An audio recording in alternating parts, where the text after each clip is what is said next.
Welcome to another interactive and exceptional day on Best Trends TV show. My name is Enyonam. Follow this program on all social media platforms, Facebook, Instagram, and Twitter. Send us your thoughts and questions of glad. We'll be here to answer them for you. This program is proudly brought to you by Vanguard Assurance. We always stand by you. Lip Tomato Paste, NPRA, UMB Bank, J&G Insurance Brokers, Novelty Innovations, and of course we are also thanking Trade Fair for being part of us. This particular edition is dubbed Forward Thinkers. Entrepreneurship is moving forward and not backwards. So if you're not moving in that direction, then I think there's a problem. You need to take a look at it again. Today's conversation is tailored on adopting effective branding and sales strategy as an SME or young entrepreneur. How is your branding like? What is the feedback? What strategy are you adopting to sell that service or product you are channeling out there? And in the studios to help me with this discussion is Professor Prof Hinson. He's the head of Department for Marketing and Entrepreneurship at the University of Ghana Business School. Let's go for a quick break. When we come back, Prof will tell you what you need to do to get your business going. Stay and stay. I'll be right back.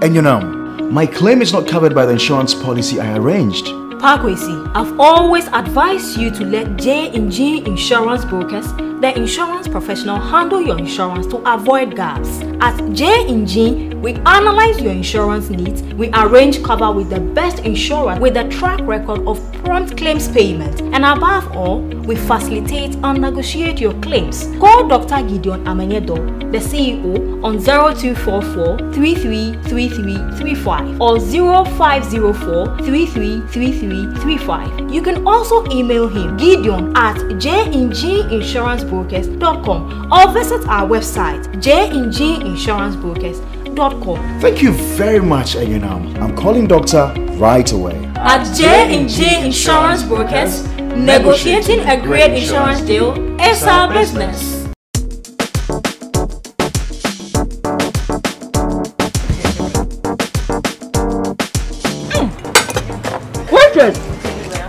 Tomato paste when I would eat. I don't want to leave tomato paste in Ghana.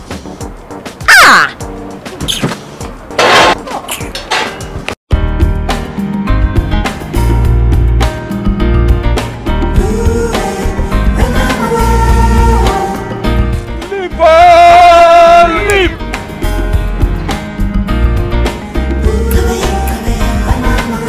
Aha!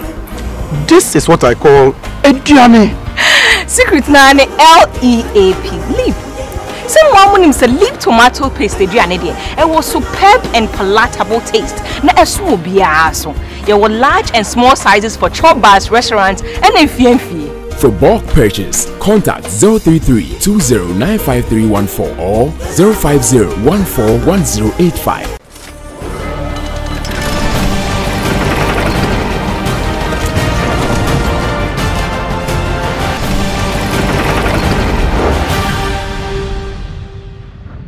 So welcome back from that quick break. It's the Best Trends TV show. Prof, thank you so much for joining us on Best Trends. Pleasure, good to see you. You know, I always see you from afar. Yeah. I watch you on social media, and I say to myself, and you know, when are you going to have the privilege to meet this man? Am I not blessed? Oh, it's a pleasure to be here, madam. So let's move straight into today's subject, which is adopting effective branding and sales strategy. On a whole, on a general level, I know you interact a lot with young entrepreneurs. Yes. You organize business seminars and all that. Very much. What is your perception on the branding level of class of people you come across? Okay. So let me start by giving one of the most basic definitions of branding. And that definition is a brand is a collection of perceptions. Right. What that means is that I may not know Enyonam well. But once I hear things about you, once I see things about you, an impression is formed in my mind regarding who you are and what you represent. Right. So it's very crucial that as an SME, you understand that your brand defines you. And it's anything that sets you apart, whether it's the colors you carry, the logo you carry, the name of your institution, but anything that helps to distinguish you from your competition is your brand. Now, branding itself is a very interesting term, because when you take the concept of branding, you can have continental branding. So there can be brand Africa. You can have sub-regional branding. There can be a brand West Africa. Right. You remember the famous brand Ghana office? It's kind of died a little, but when it was alive, we said we were trying to build a nation brand. Yes. You can have a city brand. You can have a company brand. You can also have a personal brand.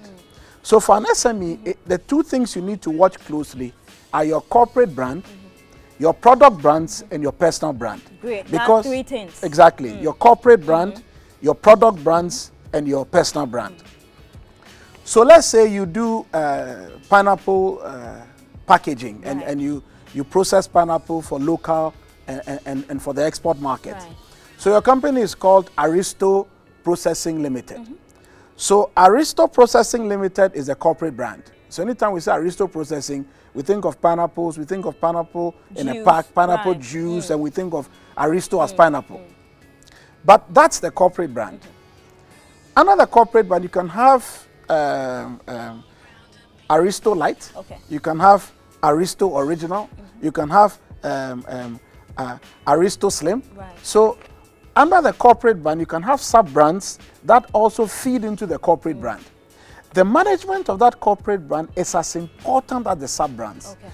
Because when you take Aristo brand, Aristo brand makes what we call brand promises. Right. Best pineapple ever, excellent quality, always right the first time. So if there's a disconnect between the corporate brand, which is Aristo Processing Limited, and Aristo Light, which is what you actually drink, then people are going to get disappointed, because what you promised at the corporate brand level is not what you are delivering at the product brand level. Now, in my travels across Africa, and I've been to at least 16 African countries, I find that one of the biggest problems with SMEs is that the brand promises they make, they are unable to deliver on them. And a brand is what we call a functional selling proposition, and a brand is also an emotional selling proposition.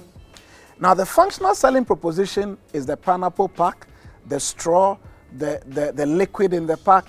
But the emotional selling proposition is what the brand represents: quality, constancy. It will never change. So a good brand owner always ensures that the functional selling proposition and the emotional selling proposition are always aligned. There's no disconnect between the two.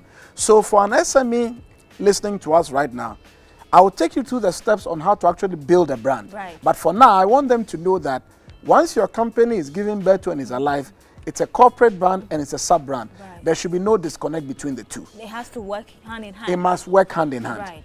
Now, the SME owner themselves also carry what we call a personal brand. Exactly. Now, a personal brand can destroy the corporate, can destroy the product brand if it is also not well constructed. Okay. Let's say you are the CEO of this pineapple firm and you are going to a bank to get a loan. Right.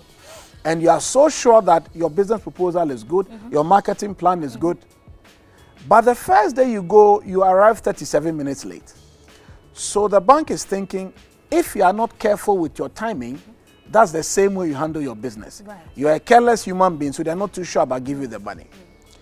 When you get into the meeting as well, you discover that you left a critical piece of document back in the office because you were rushing and you were late. So the bank is thinking again, okay, if you are late and you don't bring the right documents, against you are a careless human being. Soon, your personal brand destroys the products and the corporate brand, because what you represent is not what the bank can work with. So it's very important that we carry our personal brands in ways that elevate or accentuate the corporate brand as an SME, because what people see is what they buy. Yes. Right, yes. right. That's yes. a lot of information you've yes, given please. out there. Yes, please. Prof. Yes. From what you have said, product, corporate, personal. Yes. How big or how serious, how relevant is this 3 types of brands to the growth and sustainability of one's business? SME. You know, branding, it's a make or break affair. Anytime you mention Apple, you mention Samsung, you mention Mercedes. These companies did not grow overnight. At one point, they're also SMEs, and they grew to become big. Sometimes the difference between remaining an SME and becoming a big company, becoming a big multinational, is the way you handle your branding, because branding delivers several benefits to an SME. Okay.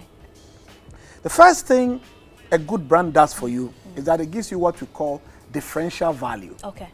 People choose you over and over and over again. Customers tend to be loyal to you. They tend to patronize you. They tend to recommend you. And they tend to come back and buy over and over and over from you because you are delivering a certain unique set of promises which your competitors cannot easily copy. So branding gives you a certain... That edge over your competitors. It does. It gives you that edge over your competitors. Right. Branding also helps you to develop a certain internal set of standards. And the reason is that once you say you have a brand, there are some standards your company must always measure up to. Now, for those who work for you inside the company, they know those standards, and therefore they work hard every day to ensure that those brand standards are never compromised. The third thing a good brand does for you is that it helps you to have a consistent image. Okay. Because brand management 101, every good brand must have a brand book. And a brand will teach you what your logo should look like, the kind of colors to use. And especially in the service sector where there's a danger of variability, a good brand helps you to be consistent online, offline, and in this social media age, we don't want to see your logo dancing poorly on Twitter and dancing another way on Facebook. The logo must be consistent everywhere we see it, on billboards, on brochures. So a good brand for an SME also gives you consistency in your image. Right. We are going for a quick break. When we come back, we'll continue the conversation. Stay and stay, don't go anywhere.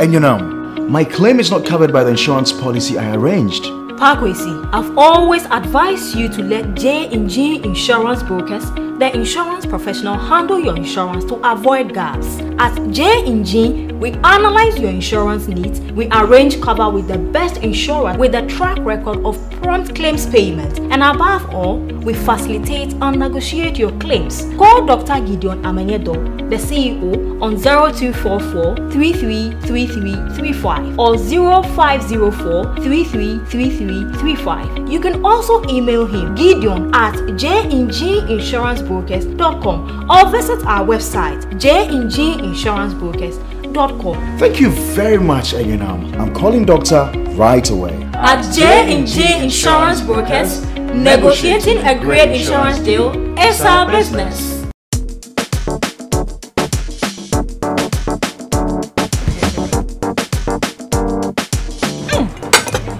Waitress! Tomato paste when I would eat, I don't know. I don't want to leave tomato paste in Ghana. Ah!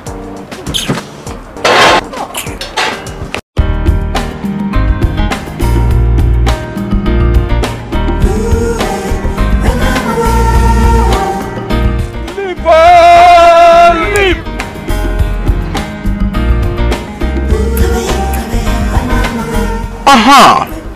This is what I call a journey. Secret na ne LEAP, leap. Someone named leap tomato paste it was superb and palatable taste. Na esu biaso. There were large and small sizes for chop bars, restaurants, and FNF. For bulk purchase, contact 033-2095-314 or 050-141085.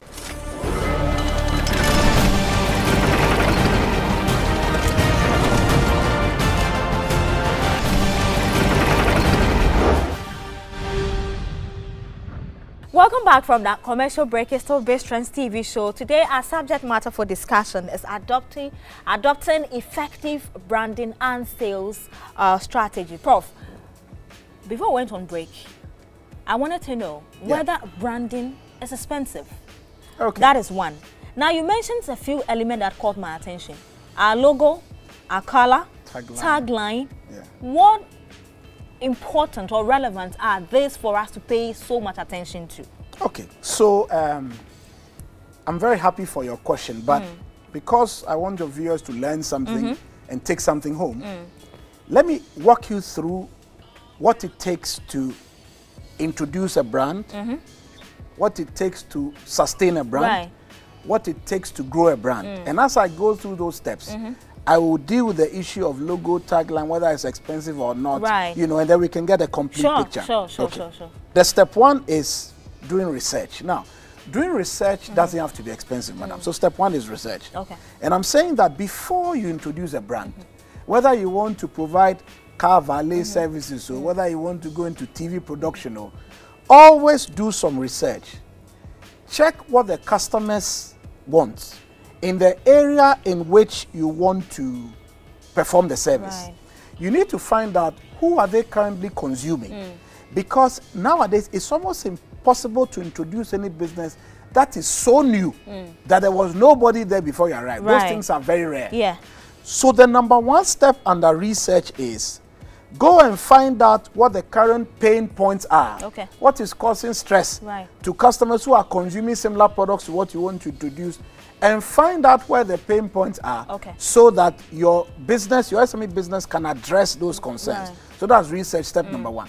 Step number two, find out how customers buy in the market in which you want to serve. Nowadays, because of technology, sometimes you don't need to build shop in one airport square or go and buy land in community 18 in order to put up a 5-story building. You might be surprised that for the SME you want to introduce, electronic service delivery is all you need. So the customer's journey with you is all electronic. So don't be too preoccupied with $3,000 a month rent if you are going to deliver SME services. So research point number 3, discover a certain thorough understanding of the customers themselves. Some big companies have what they call the 24-hour man, which means that you and you, let's say I want to introduce an SME that works in maybe personal care products. So I want to do toothpaste and Vaseline. So I'm going to profile you on a 24-hour basis. When you get up from bed, what do you do? Where do you go? What soap do you use? What toothpaste do you use? When you come to the breakfast table, what do you eat? When you're going out, what do you wear? So you need to discover some sort of profile of the segment you want to serve and how you can deliver value to the people in that segment. So that's all about research. Then you come to profiling. Who are your competitors? Where are they strong? Where are they weak? Where can you beat them? Point number 4. Point number 5. Check the current branding profiles of those in the market. If 4 of your competitors have orange logos, I don't think you should introduce the 5th orange logo when you come to join that particular business, because if you have 5 competitors all with orange logos, it's very difficult to set yourself apart. So you need to find out the brand disposition of those who are also working in the area. Very, very important. Then as a brand owner, when you are coming to introduce the brand, find out somebody who can keep a tab on what your competitors are doing even after you introduce the brand. So that's at profiling. Then we come to defining the brand, and that's where your question becomes key. Logo, tagline, color, who do call cards, letterheads, all those things. Madam, they can be expensive. Look, I know companies that spend $2 million to do rebranding, not even branding. It means that they were there already and they are rebranding and they can spend $2 million. Trust me, no SME in Africa can spend $2 million to do branding. It's not even 2 million cities will be a problem. It's impossible. Forget dollars. But here's my recommendation to you. I think SMEs who want to do branding should look for somebody to help them on that journey. So get a consultant. Not somebody who will charge you a lot, but somebody who will teach you the most cost-effective means of doing what you want to do. Because if you go on your own, you might not do too well. If I get my brand right or my branding right, how then do I adopt sales strategy to increase my sales? Because I'm in business to make profit. To make money. Your question is very profound, because if you are not selling, you are not living. When your sales dies, your company dies. I like quoting from an old book written by a certain American author called Arthur Miller. Okay. The book is called Death of a Salesman. Right. The quotation goes like this: the only thing you have in the world is what you can sell. Okay. And the funny thing is that you're a salesman and you didn't even know it. Prof, hold it there. I'm going for a break, sip this juice from berry smoothies, and when I come back, you will elaborate on that, and then I'm sure by the end of this interview, you would look at yourself and determine whether or not your branding and your sales strategy is going right or in the wrong direction. Of course, you might want to look for Prof to help you out. I'm not sure he will charge you too much because of this trend. We are going for a quick break. We'll be right back to continue this interview. Stay and stay. I'll be right back.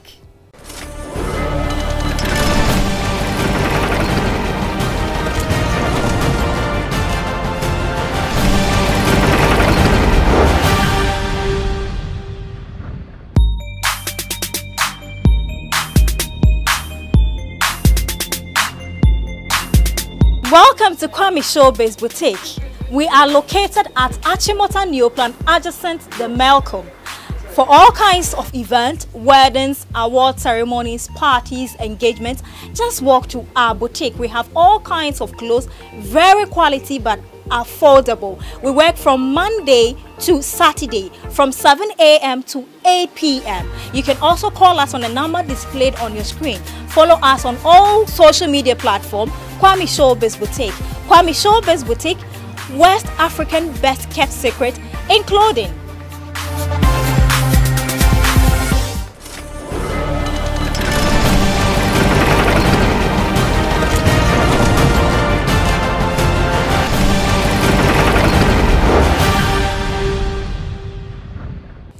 Welcome back from that quick break. It's all Best Trends TV show. My name is Enyona. Prof. Yes.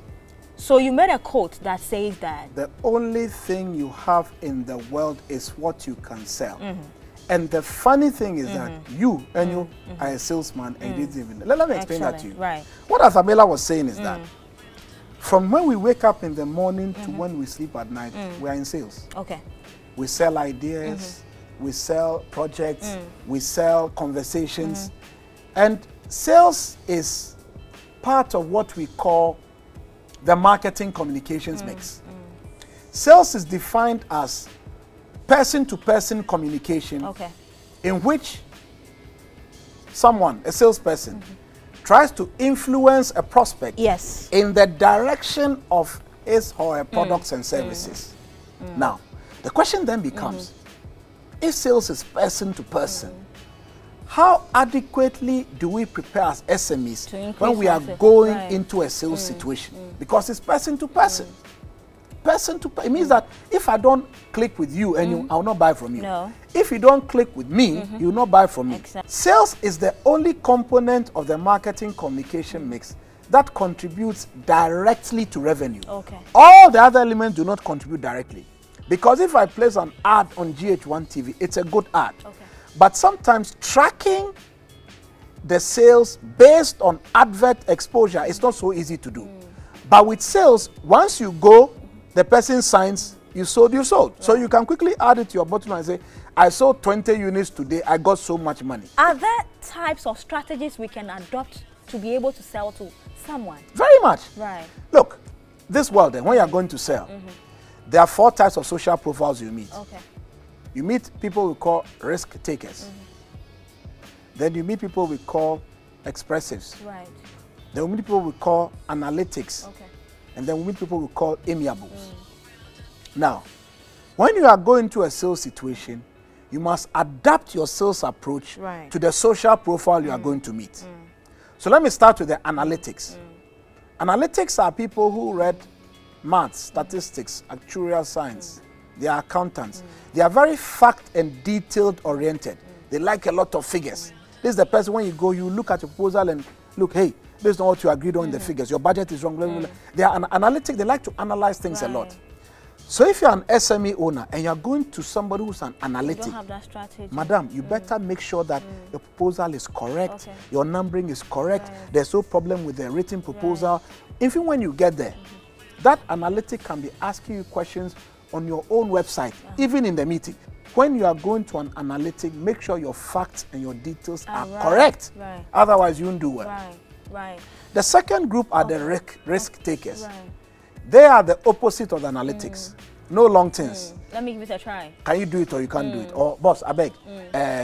You give me 15% discount, we'll do it. They can call you on the phone and say, you don't need to come here, I'm going for a board meeting. Okay. Can your company give me 10% discount? They'll go and get your approval before even bring the purchase order. That's how they are. So they are the opposite of analytics. Right. So risk takers move quickly. The third group of people you can sell to are what we call amiables. Okay. Amiable means friendly. Amiables are those who can never take any decision.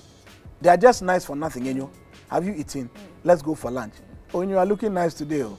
You know, next week my brother is getting married. Can you come for the wedding? Hey, they'll waste your time. They'll invite you to wedding. You eat tatale and aboboy. They can organize watch it for you. Charlie Natty. Hey, the proposal I took, they don't say anything. Yes, oh, sir, the proposal I brought. Oh, don't worry. The purchasing people are looking at it. Tomorrow it says, oh, IT too say they want to see. Next day it says, oh, the board, no, the subcommittee, they are just nice for nothing. Amiables. The last group are the expressives. They are the ones who base professional relationships on social relationships. So they need to know that you can jam. Okay. You know how to go to the club. You know how to go to church convention. You can go and watch football with them. So with them, if you don't know how to build a social relationship with them, you'll never get the job you want from them. So with expressives, they like to express and they like to hang out. So expressives are hangout people. So if you don't know how to hang out and go into an expressive, you might not get work from them. So whether it's analytic, risk taker, amiable or expressive, you need to tailor your sales approach in order to get the best from them. That's how you do it. Right. From what you have said, how critical is for an SME to consider this sales strategy in their business plan? Correct. And also, how do I put together a business team to be able to achieve this objective? Because I can do it all. I might not be a salesperson, but I've established a business. That is correct. How am I able to put together this element to get it right? If you are going to experience sales success, there are some steps you can take, you know, just so that whether you're already a salesperson or not, you can follow these steps. And I'm going to take these steps from my book on sales management. Exactly. The first step is develop a professional mindset within your organization. What that also means is that you know about sales planning, you know about managing resources, you set sales goals, you set sales objectives, and you measure. Step number 2, personal management. Okay. Listen to me. Anybody watching now who wants to achieve sales success needs to adopt the characteristics of winning salespeople. So you must have long-term goals, short-term goals, have listening skills, interaction skills, and do very well. So number 2 is personal management. Right. Number 3 is product and service management. You need to develop an intimacy with the products you're selling. Right. Because if you're not passionate about your own products, nobody will buy from you. Right. Step number 4 is customer management. Okay. Consultative salespeople, they build a certain wide range of networks. They are structured, they are orderly. Right. When they close the sale, they follow up and they use appropriate technologies to facilitate their sales activities. Okay. Step number 5 is presentation management. Madam, it will shock you. I've been doing consulting and training in this country for 21 years. Okay. Till today. Right.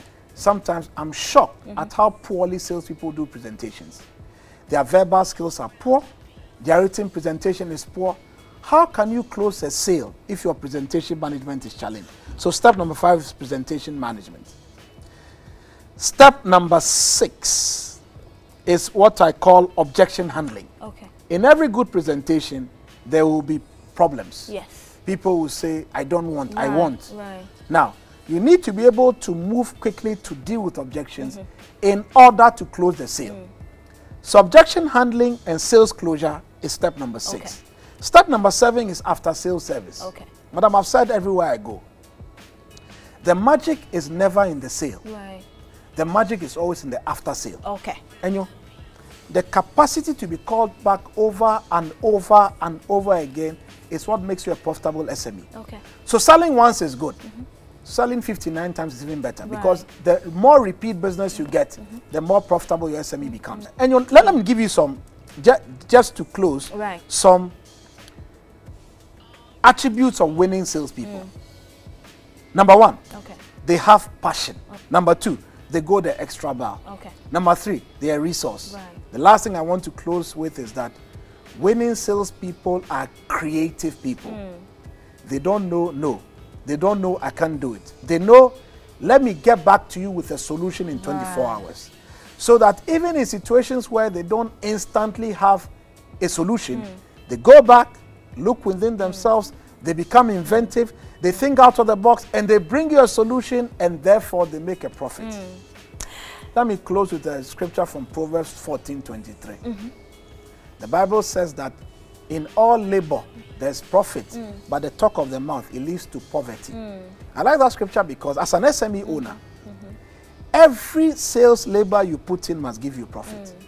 So my recommendation to you will be that make it structured, make it orderly, check, check, check, and sales success will definitely become your portion. On that note, how do we reach out to you?